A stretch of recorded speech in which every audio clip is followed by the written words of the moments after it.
À l'Aston Martin Residence de Miami, vous n'achetez pas simplement un appartement de luxe. Vous achetez la première tour résidentielle au monde avec la marque du fabricant britannique de James Bond. 66 étages, 391 unités. Des acheteurs qui ont payé de 800 000 $ pour un studio jusqu'à 59 millions de dollars pour le triplex du penthouse avec héliport privé sur le toit. Parmi ces acheteurs, au moins 47 étaient des multimillionnaires vérifiés avec un patrimoine supérieur à 50 millions de dollars. Le promoteur, G&G Business Developments, contrôlé par la famille argentine Cotto, a vendu plus de 90% du projet pour une valeur totale estimée supérieure à 1 000,000,000 $. Mais il y avait un petit détail qui ne figurait pas dans la brochure en marbre de Calacata et les rendus du port de plaisance privé. Depuis le jour de son inauguration en 2023, le bâtiment s'est mis à se désagréger, littéralement. Du béton fissuré tombant des balcons, l'acier d'armature exposé à la corrosion du sel marin, des câbles de précontrainte sans protection, des fuites actives de la piscine vers la structure. Le 24 novembre 2025, un couvercle de graisse de précontrainte s'est détaché du 60e étage et est tombé droit dans la piscine. Personne n'était assis là. C'était de la pure chance. Et voici le rebondissement impossible à justifier. Nous ne sommes pas face à une tour qui a lésiné sur l'ingénierie. Au contraire, ce fut tout l'opposé. G&G Business Developments a embauché de Simon Consulting Engineers, la firme responsable de structures comme la Porsche Design Tower, Shamrock Engineering, Revuelta Architecture, Coastal Construction comme entrepreneur général, avec des décennies d'expérience dans les gratte-ciel de Miami. Le bâtiment a été conçu avec des systèmes de précontrainte à haute résistance, des pieux profonds enfoncés dans le lit rocheux de Miami et une fondation qui a dévoré des milliers de verges cubes de béton armé.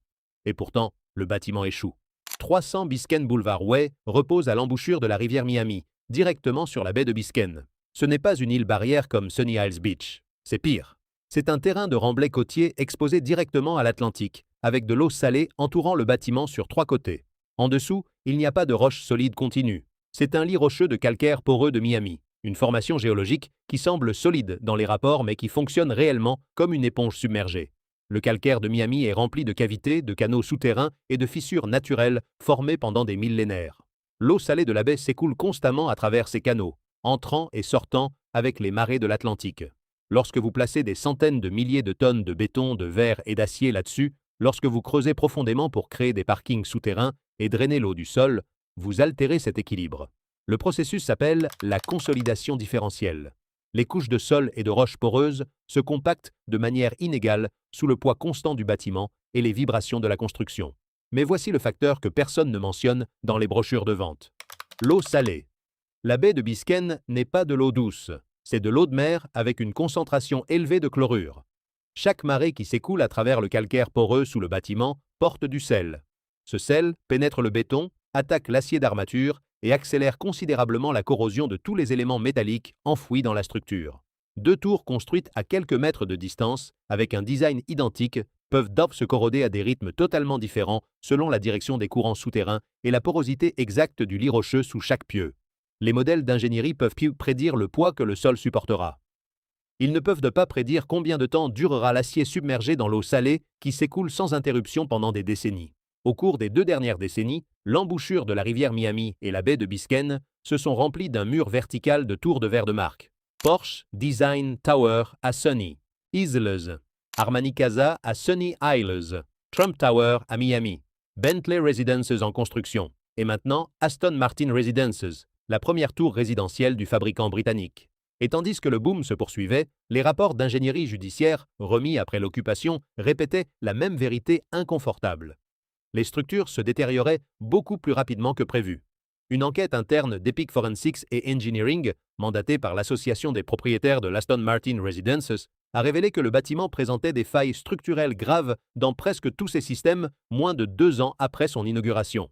Bien que les ingénieurs aient conçu des systèmes de précontrainte à haute résistance et des fondations profondes équivalentes à un bâtiment de 15 étages enterré la tête en bas, les rapports de suivi montraient une corrosion accélérée, un éclat de béton et une exposition de l'acier d'armature bien supérieure à ce qu'on attendait pour un bâtiment de cet âge. L'avertissement était la même, caché dans les rapports techniques que les acheteurs n'ont jamais vus. Mais l'horizon continuait de croître. Nouvelles préventes, nouvelles marques de luxe, nouvelles promesses d'exclusivité en bord de mer. L'avertissement était là. L'horizon continuait de croître. Et c'est ici que nous trouvons le document qui a finalement mis des chiffres réels sur tout cela. En avril 2026, Epic Forensics et Engineering a remis un rapport d'évaluation structurelle de l'Aston Martin Residence demandé par l'Association des propriétaires. Ce n'était pas une étude satellitaire académique. C'était une inspection physique directe, étage par étage, balcon par balcon, système par système. L'équipe d'ingénieurs a utilisé l'inspection visuelle directe, des tests d'extraction de carottes de béton, la mesure de la profondeur de carbonatation, la détection de la corrosion active dans l'acier d'armature et l'analyse de l'intégrité des systèmes de précontrainte. Des techniques qui détectent les dégâts réels, non les déplacements millimétriques, mais les failles structurelles visibles à l'œil nu.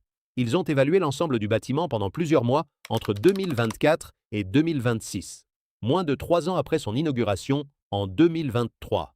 Ils ont découvert des failles structurelles documentées dans presque tous les systèmes principaux du bâtiment, des fissures et des éclats de béton sur les bords et les toits des balcons, l'acier d'armature s'oxydant à l'air libre, des câbles de précontrainte exposés sans protection, des fuites actives des piscines et fontaines vers la structure adjacente, la corrosion du mur de soutènement de la rivière Miami. Mais attention à ce détail qui mérite beaucoup plus d'attention qu'il n'en a reçu. Le bâtiment a été inauguré en 2023. Epic a remis son rapport en 2026. Cela signifie que les failles documentées sont apparues en moins de 3 ans. Cela casse complètement la norme attendue dans la construction de béton armé. Un bâtiment bien conçu et construit s'affaisse pendant les premières années, puis se stabilise et reste structurellement sain pendant des décennies. Mais ce bâtiment ne s'est pas stabilisé. Il a commencé à échouer immédiatement. Il existe 2 types de failles structurelles. Les failles de conception mesurent si le système a été calculé correctement dès le départ. Les failles d'exécution mesurent si ce qui a été construit correspond à ce qui a été conçu. Et ces dernières sont les dangereuses, car elles signifient que même si la conception était parfaite sur le papier, ce qui a réellement été exécuté sur le chantier n'a pas respecté les normes minimales. Le rapport a classé plusieurs failles, comme risque imminent pour la vie humaine. Du béton éclat tombant de 60 étages de hauteur, un balcon visiblement affaissé avec des résidents vivant à l'intérieur, des câbles de précontrainte exposés au sel marin accélérant leur corrosion. Le bâtiment ne descend pas comme un ascenseur, il se corrode, il s'éclate, il lutte contre sa propre structure, tandis que l'eau salée pénètre chaque fissure. Éloignons le zoom de ce bâtiment unique. L'Aston Martin Residence cesse d'apparaître comme une anomalie pour devenir un symptôme d'un motif beaucoup plus large sur la côte de Miami. Epic Forensics et Engineering n'a pas seulement évalué cette tour. La firme a documenté des failles structurelles similaires dans de multiples gratte-ciels côtiers en Floride au cours des dernières années, en particulier après l'effondrement du Champlain Tower South en 2021. Porsche Design Tower à Sunny Isles Beach, Trump Tower 3 à Sunny Isles, Jade Ocean, Jade Beach, Faena House, Four Seasons Residences at the Surf Club, Ritz-Carlton Residences, tous construits au cours des 2 dernières décennies, tous exposés à l'eau salée, tous montrant un certain niveau de détérioration accélérée documenté dans des études indépendantes. La gamme varie des petits éclats de béton jusqu'aux affaissements différentiels de jusqu'à 14 pouces documentés dans les recherches de l'Université de Miami. Près de 70% des nouveaux développements de luxe construits directement sur de l'eau salée dans le sud de la Floride montrent des signes de détérioration accélérée dans leur première décennie de vie. Ce n'est pas un seul bâtiment défectueux.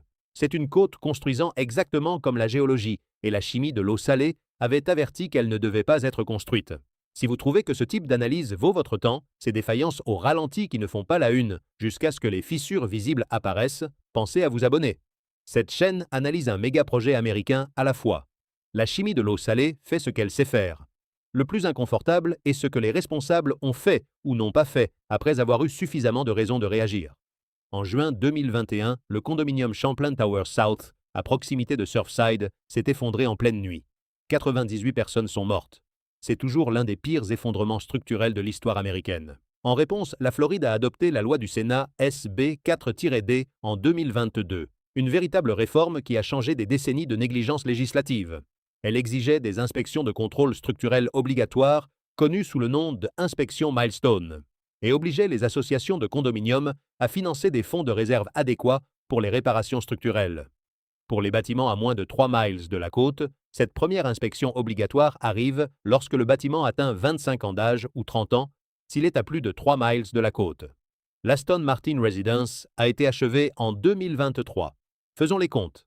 Sa première inspection milestone obligatoire par l'État de Floride n'arrivera pas avant l'année 2048.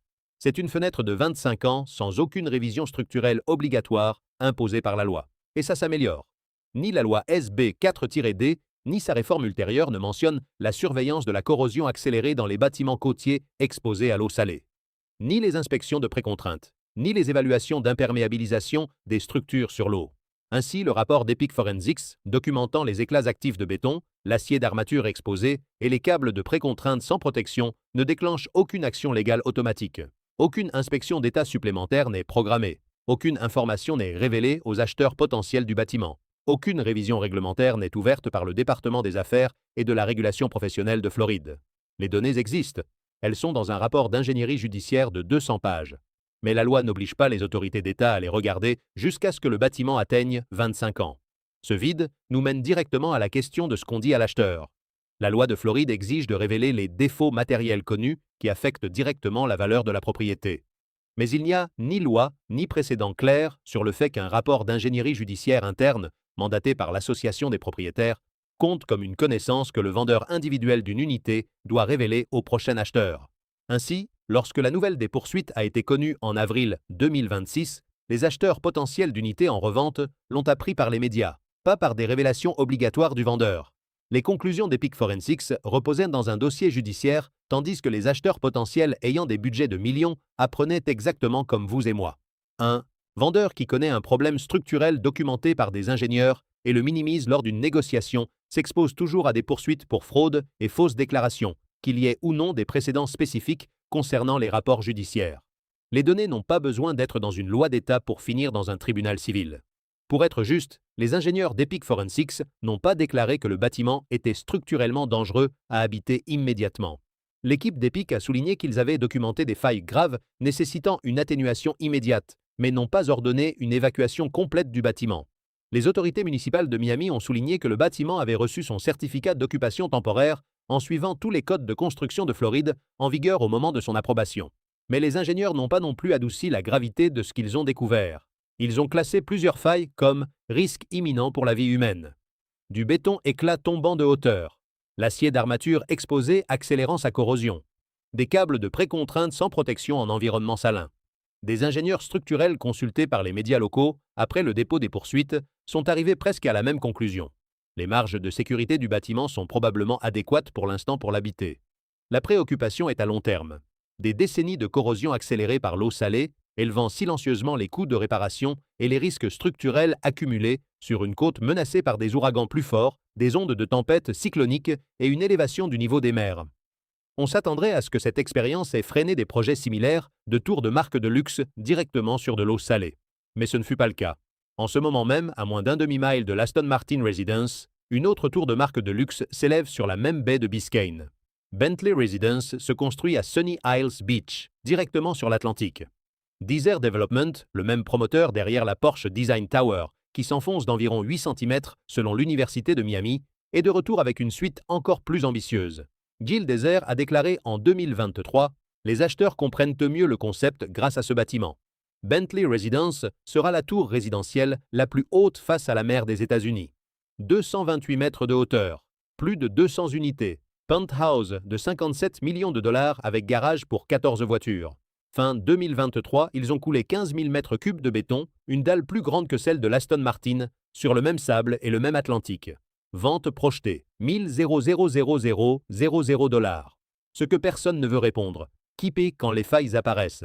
Des chercheurs de Houston et Miami avertissent que la corrosion accélérée peut s'étendre 100 mètres au-delà du bâtiment à travers de l'eau salée souterraine. Une nouvelle tour ne se corrode pas seulement seule, elle accélère la corrosion des structures voisines. L'assurance couvre les effondrements soudains, mais pas la corrosion progressive de 20 ans. Les lois post-Surfside transfèrent les coûts aux associations de condominiums sans mentionner qui couvrent les réparations structurelles massives.